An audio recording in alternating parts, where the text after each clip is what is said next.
Esta semana ha sido, igualmente como la semana anterior, noticias de primera plana, el último informe de la FAO acerca del hambre en el mundo y más noticias. La prensa local ha recogido referido a ese dato realmente preocupante de 17.600.000 peruanos en situación de inseguridad alimentaria, digamos, moderada y grave. Es una noticia que dio mucho que hablar y está dando mucho que hablar. Si bien esto fue publicado la última semana del mes de julio, sin embargo, hay distintos, digamos, sectores, distintos analistas, siguen comentando acerca de la importancia que tiene este problema estructural en nuestro país. Y en esa línea de preocupaciones también se recogió la declaración del ministro de Agricultura, que dice que en el Perú todos comemos muy bien, estamos bien alimentados, y por lo tanto no había que preocuparse sobre el tema del hambre en nuestro país.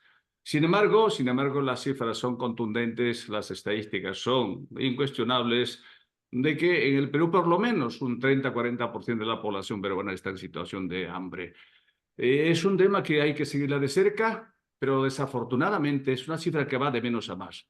El año 2023, mejor dicho, el reporte de la FAO del año 2023, se dice que la población peruana en situación de inseguridad alimentaria grave y moderada estaba en 16.600.000. Este año, informe 2024, que reporta lo que se ha dado en el año 2023, asciende a 17.600.000 peruanos. Y lo más grave de todo esto es que el 45% de niños de 1 a 3 años está en situación de anemia crónica. Francamente preocupante, ¿eh? Con esto estamos hipotecando el futuro de nuestro país.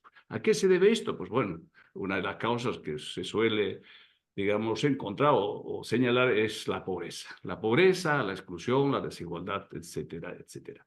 Pero sí que es un tema importante que por lo menos nosotros desde este programa Economía y Desarrollo siempre seguimos de cerca el tema alimentario, el tema de desigualdad, de desempleo, de pobreza en el Perú, porque es parte de nuestro trabajo en este canal. Bueno, en el plano internacional, esta mañana leía algunos medios de comunicación, básicamente de Estados Unidos, la inflación mitiga un poquito, pareciera ser que ya hay señales de que finalmente la economía de los Estados Unidos empieza a perder velocidad. Eso quiere decir que probablemente en septiembre, el próximo mes, la Reserva Federal terminará ajustando la tasa referencial que actualmente está en 5.5%. Así que también es un tema importante que hay que seguir de cerca, porque cuando la FED toma decisiones de política monetaria y de ajuste de tasa hacia arriba o hacia abajo, el resto de las economías, el resto de los bancos centrales, sin duda, también mueven fichas y por eso nos importa. Ya dijimos en la cita pasada de que el Banco Central de Perú, el Banco Central de Reserva de nuestro país, ajustó la tasa referencial de 5,75 a 5,50, apenas 25 puntos básicos. Y vamos a ver qué sigue después. Creo que fue con el ánimo de reactivar un poquito la economía nuestra que está francamente ralentizada. Bueno, dicho esto, vamos a lo que nos convoca esta tarde. Estamos con Jaime Pinto Tavini, es abogado de profesión, un profesional muy reconocido en el mundo internacional, conoce vastamente todo el trabajo de los bancos centrales, tiene una larga experiencia en negociación internacional de deuda pública, acaba de publicar un interesante libro que el mismo autor no nos dirá de qué se trata y nos hará un pequeño resumen de su contenido, que creo que a nosotros nos interesa muchísimo. Jaime, un gustazo de tenerte aquí en Economía y Desarrollo. Y nada, bienvenido. Muchas gracias, Alejandro. Es un placer estar en tu programa y a tu disposición para las preguntas, pero tus reflexiones me hacían pensar dos temas, si me permites, antes de entrar un poco en materia. Hiciste referencia a las declaraciones del ministro de Agricultura respecto de que no hay hambre en el Perú. Yo creo que eso es una clarísima demostración de lo desconectados que están nuestros políticos de la realidad. Yo creo que el ministro se refería a que no hay hambre en Palacio de Gobierno. Entonces, digamos, no es consciente de las cifras que has relatado de la FAO y de la realidad más allá de sus narices, ¿no? Entonces, yo creo que es bien preocupante que nuestros políticos estén tan desconectados de la realidad. Y el segundo comentario alude a tu referencia a que el Banco Central de Reserva del Perú efectivamente acaba de reducir la tasa de referencia en 25 puntos básicos, que yo creo que es una clarísima demostración de lo que tú indicas, que ya la inflación ha cedido, está un poco más dentro del rango que esperaba el Banco Central de Reserva, pero me parece muy importante como señal anticipando, o sea, nuestro Banco Central no tiene que esperar que la Fed de Estados Unidos tome medidas que, como tú bien dices, tendrá un efecto, digamos, global por el impacto de la economía norteamericana y cómo se van a mover las tasas, sino que el Banco Central de Reserva es tan autónomo que toma una medida en ese sentido, y yo estoy seguro, sopesando la posibilidad de que se empiece a reactivar nuestra economía, pero también mirando un poco, bueno, yo no necesito esperar a la Fed para tomar acciones de política monetaria y me parece eso indica mucho, digamos, la gran responsabilidad y la gran gestión que está haciendo el presidente Julio Velarde, ¿no? Sí, Discúlpame esos dos comentarios, pero no quería dejar de mencionarlos. no, perfecto, perfecto. Yo estoy completamente de acuerdo contigo, Jaime. Nuestra economía apenas se dice va a crecer este año en torno a 2,5 o 5%. Son versiones del Fondo Monetario Internacional, el propio Banco Mundial.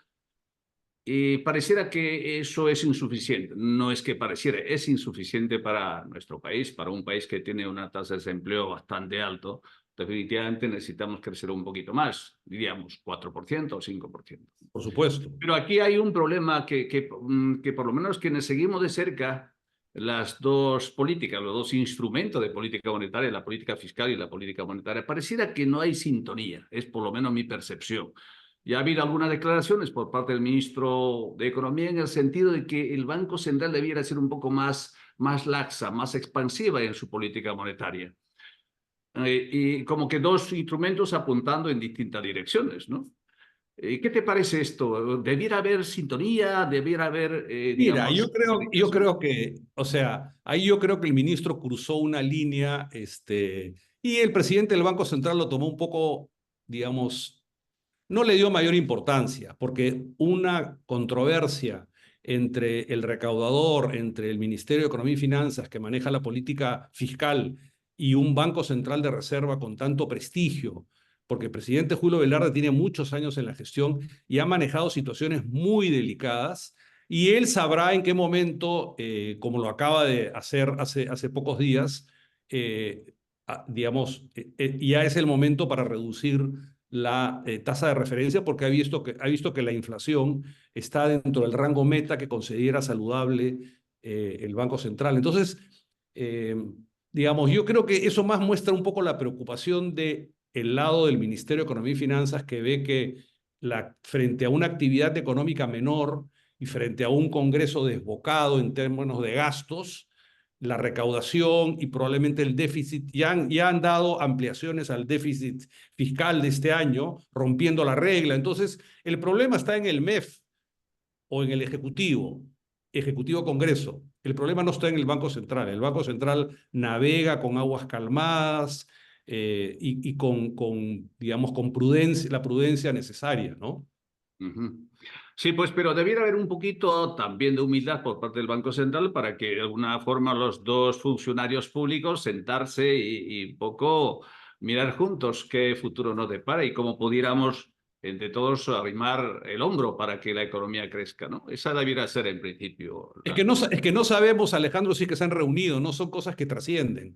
Yo creo que el presidente Julio Velarde, digamos, puso el tono apropiado y dijo, no voy a entrar en un conflicto con el Ministerio de Economía y Finanzas, ¿no?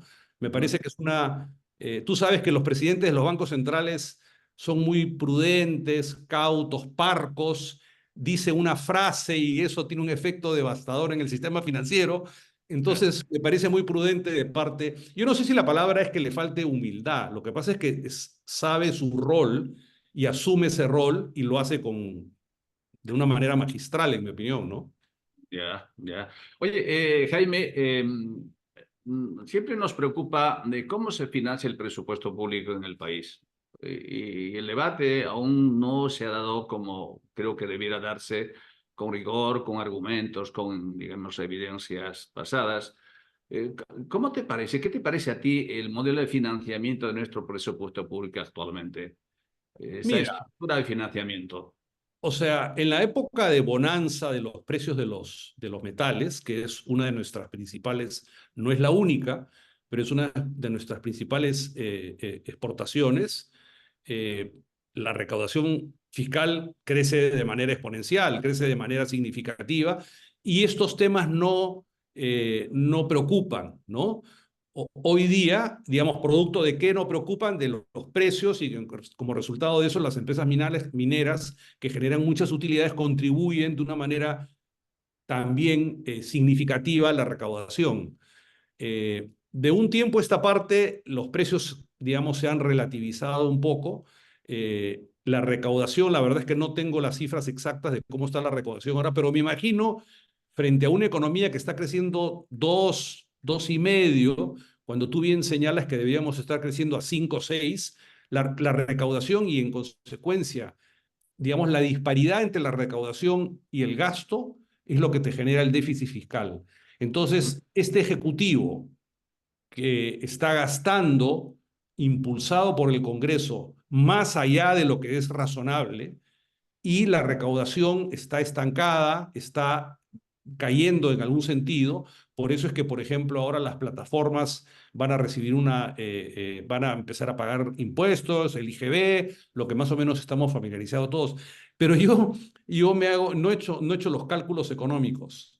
Creo que la recaudación que piensan al año es 1.200, 1.400 millones de soles. Imaginémonos si no le hubieran dado plata a Petroperú. A Petroperú le han dado 2.000 millones de dólares. Hay que comparar los gastos, la priorización de los gastos que hace el gobierno.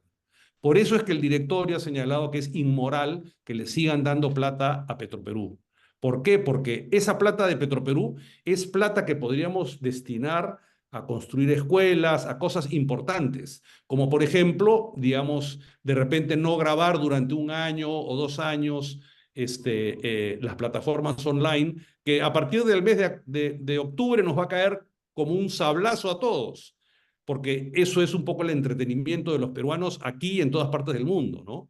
Ujú. Ahora, Bueno, es verdad que, digamos, hay mucha discusión técnica. He visto que la Asociación de Bancos, en cabeza de su presidente, ha señalado que, digamos, los bancos van a ser quienes van a básicamente estructurar el sistema de retenciones, y no están listos los bancos para esto. Pero como la recaudación es lo que le importa ahora al gobierno, entonces dice a partir de septiembre se van a aplicar este impuesto a la renta, ¿no? Perdón, este impuesto, el IGB, el IGB. perfecto. La pregunta mía iba en la dirección de abordar un poquito acerca de la deuda pública de nuestro país. Tú eres especialista en la materia, has participado en muchas negociaciones, por lo tanto, nos interesa escuchar tu opinión. Se estima que la deuda pública podría estar en torno a 33% del Producto Bruto Interno. Así es. Sin embargo, hay países, bueno, el promedio de América Latina está en torno a 70-80% aproximadamente. Si nos Así es. comparamos con el resto de países, evidentemente estamos muy lejos de ese promedio de 80%. Por Pero hay supuesto. países que tienen 250%, como por ejemplo Japón o Estados Unidos que tiene 130%. Y entonces digo yo, pregunto, para financiar obras de infraestructura básica, colegios, hospitales, carreteras, puertos, etcétera, en un país donde hay una presión tributaria en torno a 14-15%, ¿cómo se financia? ¿Con qué se financia? ¿Cómo se podía financiar? Si Bueno, no 14, acudimos al financiamiento público o deuda 14, pública. 14, 15% es bajo, como sabemos. Es En la más realidad, baja de América eso, Latina. eso es producto de qué? De que tenemos una economía 70%, 75, casi 80% informal. ¿Mm? Entonces, la recaudación, digamos, se hace vía impuestos directos.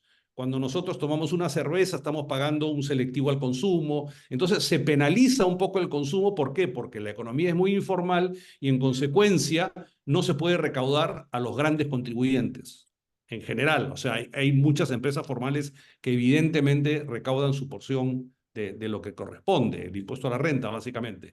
Pero, digamos, el tema de la deuda hoy día en el Perú no es un asunto que nos debe preocupar. Como tú bien dices, la deuda peruana es relativamente pequeña en comparación con el tamaño de la economía.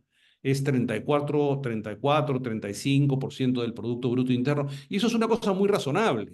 O sea, eh, digamos, es cuando, digamos, cuando yo participé, como tú gentilmente has descrito, en el proceso de negociación, evidentemente el Producto Bruto era mucho más pequeño, pero nuestra deuda era 80% del Producto Bruto en términos comparativos, de la cual el 90% estaba en situación de atraso. Hoy día el Perú no tiene ningún problema de deuda externa. Es más, no necesitamos muchas veces deuda. Los multilaterales, que normalmente financian proyectos, digamos, hoy día no tienen la misma presencia que tenían en los 90 y a inicios del siglo. Hoy día el Perú puede acceder a los mercados internacionales a tasas muy, muy competitivas. Es más, en la gestión de la ministra Alba, el Perú fue de los primeros países que hicieron emisiones internacionales de deuda. A los 3 meses de la pandemia, el Perú accedió a los mercados y consiguió tasas muy razonables. Entonces, el Perú es visto muy bien en el contexto de los mercados internacionales y es un país serio, creíble, respetado en las esferas. Somos grado de inversión, todas estas cosas que tus oyentes seguramente conocen, pero el Perú es muy respetado y eso nos ha costado muchos años de esfuerzo. A mí lo que me preocupa es que con esta vorágine del Congreso y la idea digamos, no ser tan riguroso en el gasto, y en general en temas que está legislando el Congreso, estamos afectando un poco, digamos, el mediano y el largo plazo y sobre todo a las generaciones más jóvenes. Tú has dicho una cosa muy importante, me parece. Esta malnutrición a los niños entre los 0 y los 5 años, eso va a tener un efecto devastador cuando estos niños tengan 18, 20, 25, 30 años y estén digamos, en el pleno ejercicio de sus capacidades laborales, porque la nutrición en los niños es fundamental y el hecho de que sea tan alto el porcentaje de anemia es una cosa que debería preocuparnos hoy, porque va a tener un efecto negativo dentro de algunos años, ¿no? Entonces, en resumen, el tema de la deuda, en mi opinión, no es un tema prioritario, es un tema que siempre hay que ver. Otra cosa que me parece importante es que en la pandemia, frente a la situación de desconcierto de todo el mundo, el Fondo Monetario Internacional le dio una línea de crédito al Banco Central de Reserva por si acaso. Sí, Dijo, si usted quiere usarla, la usa. Y el Banco Central de Reserva no la tocó, no fue necesario. Entonces, estas cosas yo creo que hay que resaltarlas porque el Perú tiene una posición privilegiada en el contexto mundial y el Perú está muy integrado a los distintos países, digamos, al mundo con tanto tratado de libre comercio. El problema son en el corto plazo los políticos, creo yo. sí, sí. Hay una, digamos, por quienes han manejado la economía de nuestro país, hay una, digamos, creciente manifestación, diría yo, de llegar al equilibrio fiscal. O sea, que aquí lo que debemos buscar es que haya pues tas con tas, ¿no? Que no haya déficit, por lo tanto, nos autofinanciamos, por decir de una manera muy simple. Eso es un tópico, ¿no? Es un tópico, diría, un mito, ¿no? Porque históricamente ningún país ha llegado a eso, excepcionalmente algunos años. Entonces aquí, si nosotros no nos endeudamos para financiar obras de gran impacto, mira, hay miles de colegios en el país que no tienen agua y saneamiento, por ejemplo. Totalmente de acuerdo. Muchísimos Totalmente de acuerdo. hospitales que faltan en el país, hay muchísima gente que se muere en la puerta de los hospitales, entonces uno se pregunta, oye, si los países son como son actualmente, con ese nivel de endeudamiento, ¿y por qué nosotros seguimos con esta idea de que es malo endeudarse? ¿Es bueno estar en el equilibrio fiscal cuando tenemos una, digamos, presión tributaria de apenas 15%, la más baja de América Latina? ¿Cómo entonces salimos adelante cuando tenemos esos déficits? Pero, sí, claro, claro, pero como tú bien dices, Alejandro, ningún país en el mundo no tiene deuda. O sea, la deuda es parte de una dinámica que te permite mantenerte que te conozcan en los mercados internacionales. Nuestra deuda en 34% es una deuda absolutamente manejable. No es como era antes, cuando éramos un poco más jóvenes, que el problema es la deuda. Acordémonos que el Fondo Monetario Internacional venía cada 3 meses a supervisarnos. Venía cómo están las cuentas fiscales, cómo está el déficit que está gastando el gobierno. Hoy día tenemos una economía abierta. Pero cuando tú señalas que las obras públicas grandes tienen que financiarse con deuda, ahí, digamos, yo creo que no. Las obras pequeñas se tienen que financiar con el presupuesto público. En las postas médicas, los hospitales, el equipamiento de los hospitales, eso es lo importante. No es prioritario en ninguna parte del mundo darle 2.000 millones de dólares a Petroperú. Ese es el problema, que la priorización de los gastos del Estado está totalmente, digamos, ideologizada. Sino, claro, los políticos solamente quieren inaugurar obras, quieren irse a talar, a inaugurar, pero el propio directorio dijo, es inmoral seguirle dando dinero a Petroperú. Es una Bueno, eso, empresa muy oscura, que está tratando ahora de transparentarse, pero tiene una deuda de 6.000 millones de dólares. Jaime, sobre eso haremos otro monográfico porque conozco muy bien el caso de Petroperú. Yo fui presidente de Petroperú y conozco de cerca exactamente de qué se trata esos famosos 2.000 millones de dólares. Eso lo dejamos ahí de momento. No voy a abordar esto Encantado, porque la encantado. conozco No bastante entremos en bien el polémica. asunto. No entremos No, en polémica. sí, sí, sí. Es un tema polémico, tiene detrás una argumentación técnica, pero no vamos a en este momento conversar. Encantado. Mira, seguramente tu libro tiene vasto contenido de varios temas. ¿Puedes avanzarnos un poco y sobre eso podemos conversar un poquito más? Quizá incluso, pues siempre bordeando esos temas de deuda pública, déficit público, presión tributaria, política monetaria, política fiscal. El tema de digamos, las comparaciones a veces son un poco tontas, pero necesarias, cómo se está manejando en otros países, cómo está América Latina en este contexto de geoeconomía, geopolítica creciente y cada vez más aguda. Cuéntanos un poquito acerca de tu libro, de qué va exactamente el asunto. Sí, encantado, Alejandro. Mira, mi libro se llama Cuando todo parecía perdido. Tenemos que ubicarnos y la gente joven, tus oyentes jóvenes, digamos, quizás no conozcan tanto la historia, pero en los 90, digamos, como ya hemos conversado, la deuda pública era agobiante. Buena parte de la deuda pública estaba en situación de atrasos. Entonces, sin ser muy técnico, el libro describe cómo se inició el proceso de reinserción de la economía peruana en el contexto internacional. Suena muy solemne, pero bueno, en fin. Entonces le debíamos plata a las multilaterales, que son los organismos que se supone vienen y nos hacen asistencia técnica y financian. ¿Como qué? Como el Banco Mundial, como el BID, como la Corporación Andina de Fomento, como el Fondo Monetario. Todos esos multilaterales estábamos en una situación de atraso y declarados inelegibles para pagarles. Mm. Otro grupo de acreedores eran los bancos comerciales, que a lo largo de muchos años habían prestado durante la época del gobierno militar para la construcción de muchas empresas y proyectos empresariales, en una época en que el Estado era empresario. Mucha de la deuda comercial, era una cantidad importante, se había originado en esos préstamos para proyectos públicos en empresas públicas. Otro grueso de la deuda estaba lo que se llama el Club de París y otro grueso de la deuda eran los proveedores. Entonces, en mi libro relato un poco todo el proceso secuencial de acercamiento con esos. Y lo que más, Jaime, digamos, un sí, segundo, Jaime. Vamos a ir a la pausa publicitaria, un segundo, y volvemos, por favor, y queremos abundar mucho más sobre el tema que nos estás convocando, por favor. Un a tu segundo, disposición. ¿eh? Encantado. Perfecto.